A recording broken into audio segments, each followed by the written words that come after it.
बिस्मिल्लाहिर्रहमानिर्रहीम। अस्सलाम वालेकुम। Welcome to this video. आज हम चैप्टर नंबर 3 का एक्सरसाइज नंबर 3 का क्वेश्चन नंबर 3.11 सॉल्व करेंगे। तो इसका जो क्वेश्चन है वो मैं रीड कर देती हूँ।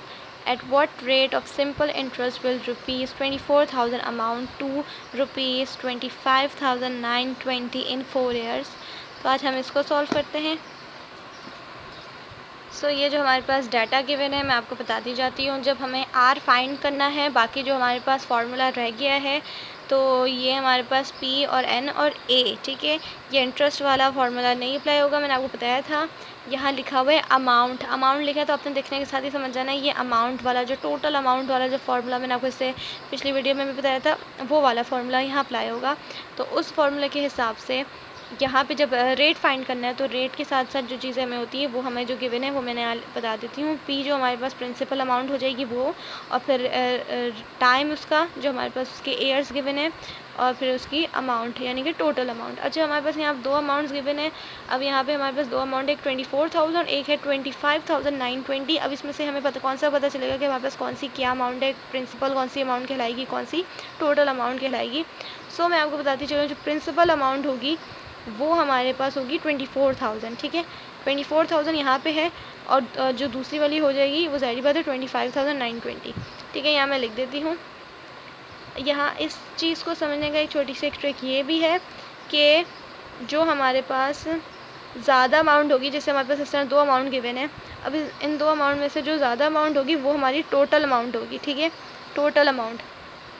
और ज़ाहिर बात है जो कम अमाउंट होगी वो हमारे पास प्रिंसिपल अमाउंट हो जाएगी, ठीक है। जैसे हमारे पास ये 2 अमाउंट्स गिवन थी, इसमें से जो ज़्यादा होगी वो टोटल अमाउंट हो जाएगी, ठीक है। तो वो टोटल अमाउंट है, ज़ाहिर बात है जो वो अमाउंट है फिर उसका कुछ हिस्सा लेके हमने उसकी प्रिंसिपल अमाउंट बनाई है, फिर उसमें से इंटरेस्ट वगैरह उसका निकाला है, ठीक है ना। तो जब पूरी अमाउंट होगी यानी कि टोटल अमाउंट होगी वो हमारे फिर टोटल ही अमाउंट कहलाएगी, ठीक है। तो हमने इस तरह से देखने के साथ ही समझ जाना है। जब हमें बस इस तरह से 2 अमाउंट्स इस तरह से कोई गिवन हो तो बच्चों को पता नहीं चल रहा होता कि कौन सी क्या अमाउंट है, या कौन सी प्रिंसिपल अमाउंट है, कौन सी टोटल अमाउंट है। तो हमने ये देखना है कि उन दोनों अमाउंट में से जो ज़्यादा अमाउंट है वो हमारी टोटल अमाउंट है, और जो कम अमाउंट है वो सारी बात है प्रिंसिपल अमाउंट है, ठीक है। तो इसकी छोटी सी ट्रिक ये है। तो ये ज़्यादा अमाउंट है तो ये टोटल अमाउंट हो जाएगी, और ये कम है तो ये प्रिंसिपल अमाउंट हो गई। तो ये एन हमारे पास क्या हो जाएगा, 4 हो जाएगा। अब रेट फाइंड करना है, फार्मूला वही अप्लाई होगा, वी नो डैट। तो यहाँ मैं फार्मूला लिख देती हूँ।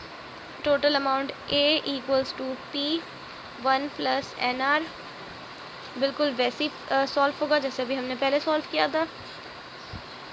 ए हमें फाइंड करना, ए हमें फाइंड नहीं करना, ए हमारे पास गिवन है जो कि है 25,920। तो यहाँ लिख दिया, इक्वल्स टू पी भी गिवन है 24,000, ब्रैकेट है तो ये 1 है, और ये प्लस, और एन और आर फाइंड करना है। एन गिवन है 4 है, और आर को फाइंड करना है। अब इसमें हम ब्रैकेट लगा देते हैं। ये ऐसी रहेगी जब तक हम ब्रैकेट सॉल्व ना कर लें।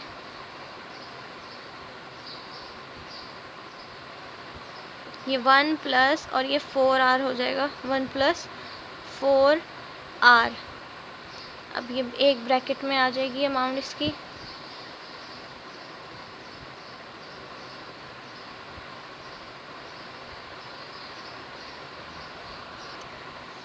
तो यहाँ इसका ब्रैकेट ओपन हो जाएगा, तो ये 1 + 4R, ठीक है। तो ये ब्रैकेट ओपन हो गया। या तो आप इस तरह से भी लिख सकते हैं, और या तो इस तरह से भी लिख सकते हैं कि मल्टीप्लाई का साइन लगा के। अब आप देखें तो हमारे पास जो डाटा में चीज़ें गिवन थी वो थी 1, और इसका जो n था यानी कि 4, और r तो फाइंड करना, तो r तो हमने ऐसे ही पुट कर दिया था, और सिर्फ हमने n पुट किया था। बाकी ये फार्मूले का तो 1 ऐसे ही रहा, ठीक है। तो यहाँ पे कोई चीज़ यहाँ पे मल्टीप्लाई नहीं हो रही एक साथ, ना ही कोई उसका प्लस माइनस वगैरह हो रहा है, कुछ नहीं हो रहा, ठीक है। तो ये हम इसको 5R करके नहीं लिख सकते, तो हमारा आंसर फिर रॉन्ग आ जाएगा। तो हम इसको इस तरह से करके नहीं लिख सकते। तो हमने फिर क्या करना है, हमने ये जो अमाउंट है यहाँ पे 24,000, ये इसको हम इक्वल को उस तरफ ले जाएंगे, तो ये हमारी जाके वहाँ जाके डिवाइड हो जाएगी इसके साथ, ठीक है। तो हम इसको यहाँ पे 25,920 के साथ डिवाइड कर देंगे, तो ये डिवाइड 24,000।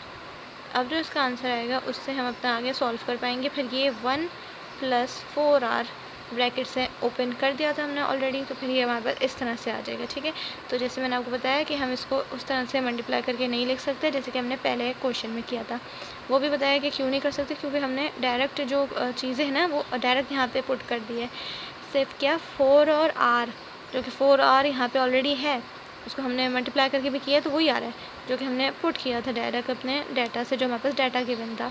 तो ये आपस में यहाँ पे कोई मल्टीप्लाई नहीं हुआ, कोई यहाँ पे प्लस माइनस नहीं हुआ, तो इसलिए अब हमने क्या करना है, ये यहाँ से इसको वहाँ ले गए, तो ये हमारे पास इसका आंसर इस तरह से आएगा। अब इसको मैं आगे सॉल्व कर देती हूँ। तो इसका आंसर आ रहा है 1.08 और आगे जो हमारे पास ऑलरेडी 1 + 4r है, तो इसको ऐसे ही रहने दिया।